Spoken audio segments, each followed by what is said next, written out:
ये क्या है? आखिरकार ये भूत है या क्या है? क्या मैंने यहाँ पर किसी भूत के साथ में पंगा ले लिया है? यहाँ पर साक्षी पूरी तरह से डर चुकी थी। ऐसा लग रहा था जैसे कि उसने अभी लाइफ के अंदर कोई भूत देख लिया हो, क्योंकि यहाँ पर साक्षी देख पा रही थी कि विपिन यहाँ पर अभी 7 स्टार ट्यूनिस्ट का ही यूज करते हुए उसके साथ में लड़ रहा था, लेकिन फिर भी यहाँ पर वो कुछ ज्यादा कर नहीं पा रही थी। वह उस धुनों को दबाते हुए जा रही थी। अब धीरे धीरे जो साक्षी का चेहरा था ना पीले से पीला पड़ता जा रहा था। टिंग टिंग टिंग टिंग टांग टिंग टांग, और ऐसे ही धुनें वहाँ पर बजने लगती है। उसके दिमाग के ऊपर, उसके दिल के ऊपर और उसके गुर्दों के ऊपर अभी बहुत ज्यादा असर होता जा रहा था। यहाँ पर मुंह से खून निकल रहा था, झाग भी निकलना शुरू हो गए थे। वहीं उसकी ऐसी हालत देखने के बाद में वहाँ पर अकबर और फारिज की हालत खराब हो चुकी थी।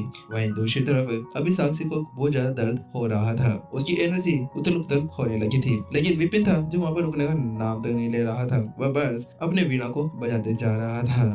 ये आखिरकार विपिन इस लेवल के ऊपर कब से पहुंच गया? यहाँ पर अगर मैं इसको इसके अंदर चैलेंज दे दूं ना तो मैं अपनी ही बेइज्जती करा बैठूंगी। जहाँ पर साक्षी वीणा बजा रही थी वह उसके साथ में सोचती भी जा रही थी, लेकिन जहाँ पर वो इसी तरह से अपने लेवल को करवाने के लिए कोशिश कर रही थी ना, वहीं दूसरी तरफ अकबर और फारिज दोनों की जलकर काली हो चुकी थी। यहाँ पर ऐसा लग रहा था कि किसी पर वो कोयला बनकर टूट सकती थी, क्योंकि उन दोनों को अब साक्षी से बहुत ज्यादा जलन होने लगी थी। किसी ने उनके ऊपर माचिस फूंक दी थी।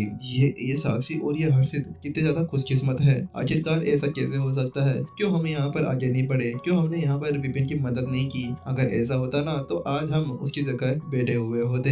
यहाँ पर अकबर ने कहा, हाँ हाँ तुमने सही कहा, वास्तव में मेरे को भी यहाँ पर अपना लेवल अप करवाना है। यहाँ पर दोनों पूरी तरह से जल चुके थे, जल बुनकर यहाँ पर रोटी बन चुके थे। लेकिन अचानक से अकबर को कुछ महसूस होता है। अरे अरे ये क्या हो रहा है? आखिरकार चार्ल्स को क्या नीचे यहाँ पर कोई गर्लफ्रेंड मिल गई है जो उसके पीछे पीछे ही नीचे जा रहा है? क्या नीचे जा रहा है? तुम क्या मजाक कर रहे हो? अरे मजाक नहीं कर रहा, वास्तव में देखो उसको, वो नीचे की तरफ बढ़ रहा है। वहीं फारिस भी जल्दी से आगे बढ़ता है और खिड़की से बाहर देखता है ना तो वो पाता है कि जो सारस था ना वह नीचे की ओर जा रहा था। हर्षित वहाँ पर आवाज आती है, ये क्या हो रहा है? अरे दोनों उड़ जाओ यहाँ से, वरना तुम यहाँ पर हम सभी को मरवा दोगे। हालांकि बात कुछ ऐसी थी कि वह सभी यहाँ पर शांति से उनके ऊपर पहुंच चुके थे। अगर वो इतनी ऊंचाई से गिरते भी है ना तो शायद ही वह मर सकते थे, लेकिन यहाँ पर हर्षित उन दोनों को उठाना भी चाह रहा था और नहीं भी, क्योंकि वह सोच रहा था कि वह क्या वहाँ पर साधना के बीच में उसको उठाए या नहीं। लेकिन उन दोनों को वैसे ही छोड़ते हुए जो हर्षित था वो अपनी पावर का यूज करता है और चारों तरफ एक डोमेन बना देता है और सारस को धीरे धीरे जमीन के ऊपर उतार देता है। क्या ये दोनों यहाँ पर सही सलामत वापस से संत अकेडमी नहीं जाना चाहते? अरे कुछ तो करो यहाँ पर, तुम लोग क्या फालतू में यहाँ पर हम दोनों को मरवाना चाहते हो? यहाँ पर हर्षित यही सोच रहा था, क्योंकि अगर यहाँ पर सारस को कुछ हो जाता है ना तो उसके बाद में उनका वापस से संत अकेडमी जाना बहुत ज्यादा मुश्किल हो जाएगा। उनको उड़ते हुए वहाँ पर जाना होगा। वही जहाँ पर हर्षित ये सोच रहा था ना कि वह उन दोनों को अपनी समाधि से उठाए या नहीं, वहीं अचानक से बूम उश दो आवाजें सुनाई देती है। पहली आवाज थी वहाँ पर जो साक्षी की वीणा थी ना उसकी पावर से उसके तानते टूट चुके थे और अगले ही पल उसके अंदर से एक सोफे बाहर निकलती है जो आसमान को भेदते हुए ऊपर जा रही थी और अगले ही पल जो साक्षी की बॉडी थी ना वह हवा के अंदर उड़ने लगती है। वह यहाँ पर अचानक से एक देवी की तरह दिखने से लग रही थी। यहाँ पर उसके हाथ के अंदर भी वो सितार पकड़ा हुआ था और ऐसा लग रहा था जैसे कि कोई देवी जमीन के ऊपर उतरते हुए आ रही हो। उसके अंदर से गोल्डन लाइन निकलना शुरू हो जाती है और अगले ही पल एक और झटका होता है और वहाँ पर साक्षी बहुत खतरनाक लुक के अंदर दिखने लगती है। यहाँ पर वह साक्षी बहुत ज्यादा पावरफुल लग रही थी। अगर कोई नॉर्मल व्यक्ति उसके सामने आ जाता ना तो वो तो केवल उसकी अदा को देखकर ही वहीं पर ही कातिलाना हो जाता और वहीं मर जाता। वहीं जहाँ पर साक्षी अभी तक भी अपने उस लेवल के ऊपर लगी हुई थी ना, वहीं दूसरी तरफ विपिन ने भी अपनी आंखें खोल ही ली थी। लेकिन जैसे वो अपनी आंखें खोलता है वह चौंक जाता है। वह हर्षित की तरफ देखते हुए कहता है, ए हर्षित भाई ये क्या हो गया? क्या तुम्हें यहाँ पर भूख भूख लगी थी या तुम यहाँ पर जंगल में मंगल करने के लिए कहीं पर जा रहे हो? यानी कि ये क्या 2 नंबर? क्या इसी वजह से तुमने यहाँ पर इस सारस को नीचे उतारा है? विपिन ने उससे मजाक के अंदर कहा। वहीं उसकी बात सुनने के बाद में जो हर्षित था ना उसने उसकी तरफ देखा तो वहाँ पर उसके शरीर के ऊपर नसें दौड़ रही थी। वहाँ पर उसके सर के अंदर से जो हरी नसें थी ना वो ऐसे साफ साफ दिख रही थी। क्या मैं यहाँ पर मुतने जा रहा हूँ? अरे कहीं भी नहीं जा रहा मैं, पहले एक बार देखो उस सारस को क्या हो रहा है। वहाँ पर हर्षित ने कहा। हर्षित की बात सुनते जो विपिन था ना जल्दी से सारस की तरफ देखता है। जैसे वो उसकी तरफ देखता देखता है तो उसकी पूरे तन बदन के अंदर आग लग जाती है। जैसे वो देखा तो उसने पाया कि जो सारस था ना उसके मुंह के अंदर से झाग निकल रहा था और उसकी आंखें ऐसे थी जैसे कि वो मरने के कगार में पहुंच चुका हो। वहीं विपिन अपनी गलती को छुपाने के लिए उससे कहता है, अरे अरे मुझे ऐसा लगता है कि यहाँ पर जो सारस है ना वो शायद मेरे धुनों के साथ में ही सो गया है और जमीन के ऊपर पड़ गया है। क्या सो गया है? अरे बेवकूफ, सोया नहीं है, वह यहाँ पर बेहोश हो गया है। यहाँ पर हर्षित इसी तरह से उसको कहना चाह रहा था लेकिन वो जानता था ऐसे भी वैसा वो उसको कुछ कह नहीं पाएगा। इसी वजह से वो अपने दल के अंदर ही पूरी घुटन को पी जाता है। वहीं अचानक से जो हर्षित था उसके पीछे से फारिस और अकबर दोनों निकलकर बाहर आते हैं और बड़ा ही भोला चेहरा बनाते हुए कहते हैं, विपिन विपिन विपिन, तुमने यहाँ पर हर्षित और साक्षी दोनों की तो हेल्प कर दी है उनका लेवल अप करवाने में, प्लीज हमारी भी करवा दो ना, हमें भी यहाँ पर अपना लेवल अप करना है। वहाँ पर दोनों की शक्ल बहुत ज्यादा बच्चों जैसी थी। वहीं उसकी बात सुनने के बाद विपिन भी अपने आप को नहीं रोक पाया। बात कुछ ऐसी थी, विपिन वहाँ पर उनको मना तो करना चाहता था लेकिन उनके इस तरह के किडी फेस को देखने के बाद में उसका भी दिल पिघल चुका था, बाग बाग हो चुका था। वास्तव में ऐसा कोई पहला बंदा होगा जो विपिन के दिल को इस तरह से पिघल पाने में कामयाब हो गया था। विपिन फिर उन दोनों की साधना भी कंप्लीट करवाने के लिए तैयार था। वह यहाँ पर सबसे पहले फारिस की साधना को आगे बढ़ाना चाहता था। बात कुछ ऐसी थी कि जो फारिस की लड़ने की शक्ति थी ना वह इतनी ज्यादा नहीं थी और उसकी साधना भी ठीक ठाक ही थी। इसके अलावा वह यहाँ पर खजाना खोज सकता, इसी वजह से उसकी जो पावर थी उसको बढ़ाने और उसकी सफलता हासिल कराने में केवल कुछ ही समय लगा था। लेकिन जो अकबर की बात थी उसकी बात कुछ और ही थी। अकबर बहुत ज्यादा पावरफुल था, उसकी जो डिफेंसिव बॉडी थी ना वो बहुत ही ज्यादा खतरनाक भी थी। इसी वजह से उसको वहाँ पर अपनी साधना को कंप्लीट करवाने के लिए विपिन को कोई और ही चीज चुननी पड़ी थी। वहीं उस चीज को देखने के बाद में अकबर की सिट्टी पिट्टी कुल हो गई थी। बात कुछ ऐसी थी कि जो विपिन था ना वहाँ पर उसने अजूर ड्रैगन को बुला लिया था और अजूर ड्रैगन ना उसको पीट पीट कर उसी पिटाई मेथड का यूज कर रहा था जो हमें कई अर्ज पहले दिखाई गई थी और उसके साथ में ही वह वहाँ पर उसकी सफलता को हासिल करवाने में भी कामयाब हो गया था। वह कुछ समय और फिर वहाँ पर ही रुकते हैं क्योंकि अभी तक भी जो उनका क्रेन था ना वह बेहोश था। लेकिन कुछ समय वहाँ पर और ज्यादा अपनी एनर्जी को वापस लाने और अपनी साधना को सुदृढ़ करने के बाद में आखिरकार वह वहाँ पर वह क्रेन उड़ चुका था। उसके बाद में वह सभी फिर से अब संत अकेडमी की तरफ बढ़ने लगते हैं। अब यहाँ पर उनको संत अकेडमी के अंदर आते आते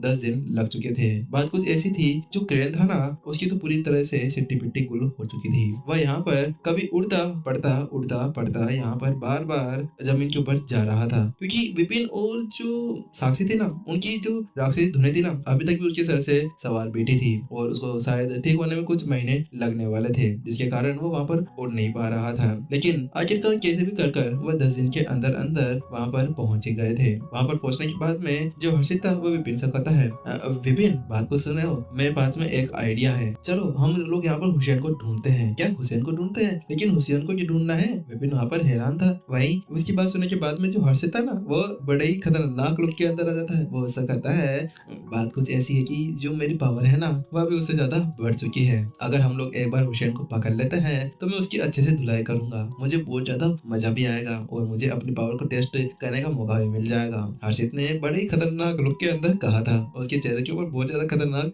स्माइल थी। वही विपिन उसकी उस बात को सुनने के बाद में वहाँ पर हैरान परेशान और चौंक चुका था। क्या ये हमेशा मारपीट करने के बारे में सोचता है? अरे कुछ तो मेरे जैसे लो प्रोफाइल रहने की कोशिश किया कर। मैं बिल्कुल देखो मारपीट नहीं करता, मैं किसी को चोट भी नहीं पहुंचाता, लेकिन तुम यहाँ पर हमेशा क्यों ऐसे दूसरे को मारपीट करने के अंदर लगे रहते हो। लेकिन विपिन वहाँ पर अपनी उन बातों को अंदर दबा देता है और उससे कहता है, हर्षित भाई मैं अभी यहाँ पर तुम्हारे साथ में नहीं चल सकता। बात कुछ ऐसी है कि मुझे कुछ इम्पोर्टेंट काम है। क्या इम्पोर्टेंट काम? अब तुम्हें कौन से इम्पोर्टेंट काम आ गए हैं? हर्षित ने उससे पूछा। हाँ बात कुछ ऐसी है कि मुझे यहाँ पर अब 8 स्टार मास्टर टीचर बनने के लिए कुछ व्यवसाय के एग्जाम देने होंगे, जिसके लिए मुझे यहाँ पर अलग अलग व्यवसायों के अंदर कुछ 8 स्टार की प्रतीक चाहिए, जिसके बाद में मैं अपना लेवल अप कर सकता हूँ। बात कुछ ऐसी थी, विपिन यहाँ पर अब अपना 8 स्टार का वह परीक्षा पास कर लेना चाहता था क्योंकि उसके साथ में वो यहाँ पर संत अकेडमी की जो उसके पास में सील थी ना, जो टोकन था, उसके फर्स्ट सील को वहाँ पर हटा सकता था और तभी तो जाकर यहाँ पर वह अगले साल के तीसरे महीने तक प्रत्युषा को हासिल करने के बारे में सोच सकता था। इसी वजह से वही उसकी बात सुनने के बाद में हर्षित उससे पूछता है, अच्छा ऐसी बात है तो क्या तुम मुझे बताओगे कि आखिरकार तुम किस किस के अंदर अपने 8 स्टार की प्रतीक को हासिल करना चाहोगे। वहाँ पर उसकी बात सुनने के बाद में विपिन ने कहा, बात कुछ ऐसी कि मैं यहाँ पर आत्मा जगाने वाला, एल्केमिस्ट, डॉक्टर, विस्टेमर, डिजाइनर और मूल्यांकक, इन सभी चीजों के अंदर अभी 8 स्टार का प्रतीक लेना चाहता हूँ और मेरे पास में पहले से यहाँ पर उनमें से एक फॉर्मेशन का तो पड़ा हुआ ही है। इसी वजह से ओ वास्तव में क्या तुम इन सभी की परीक्षा देने वाले हो? लेकिन तुम्हें पता है तुम्हारा यहाँ पर लक बहुत ज्यादा अच्छा है। बात कुछ ऐसी है कि भाई वहाँ के सभी एल्डर्स को जानता हूँ और वह सभी मेरे अच्छी तरह से दोस्त भी बन चुके हैं। मैं वहाँ पर तुम्हें जरूर ले चलूंगा, लेकिन सबसे पहले तुम मेरे साथ में चलो। हम लोग उशैन की एक बार खाटिया खड़ी कर देते हैं। वहाँ पर हर्षित ने बहुत ज्यादा खतरनाक लुक के अंदर फिर से कह दिया। वहीं जैसे विपिन ने उसकी बात सुनी, सस्पेंस में एपिसोड भी खत्म हो गया और नेक्स्ट एपिसोड के लिए वेट करें। रात को इसका एपिसोड आपको जल्दी देखने को मिलेगा। गाइस ये टाइमिंग बहुत ज्यादा अच्छी है, ठीक है। इसके अंदर मेरे को भी टाइम मिल जाता है सोने होने का और 1 बजे की टाइमिंग पे अच्छी है। अगर कभी कभी एग्जाम जो एपिसोड जल्दी रेडी हो जाता है ना, तो उसके अंदर में हम इसके अंदर ही डाल दिया करेंगे। और अगर आप लोग स्टोरी अपडेट्स के ऊपर नए हैं तो चैनल को सब्सक्राइब जरूर कर दे। जाने से पहले गाइस आप लोगों से एक सवाल है, ठीक है, उसका सभी उत्तर कमेंट में लिख सकते हैं। मैं आप सभी से ये पूछना चाहता हूँ कि आखिरकार प्राचीन ऋषि फराज कौन थे? वह आखिरकार कैसे प्राचीन ऋषि यानी संत के नाम से जाने जाते हैं? ऑप्शंस के अंदर गाइस आपके पास में है। क्या वह एक टीचर थे? क्या वह एक मास्टर सेक्स के डाइट स्टूडेंट थे? या वो मास्टर सेक्स के नौकर थे? या उनके दोस्त थे? गाइस इसका आंसर आप कमेंट सेक्शन के अंदर जरूर लिख देना। अगर आप लोग सही उत्तर देते हैं तो अच्छी बात है, वो आपकी IQ का टेस्ट हो जाएगा। कि उसके साथ में तो पता चलेगा ना कि आखिरकार आप नंबर 0 के कितने बड़े फैंस हैं। चलिए गाइस मिलते हैं जल्द ही।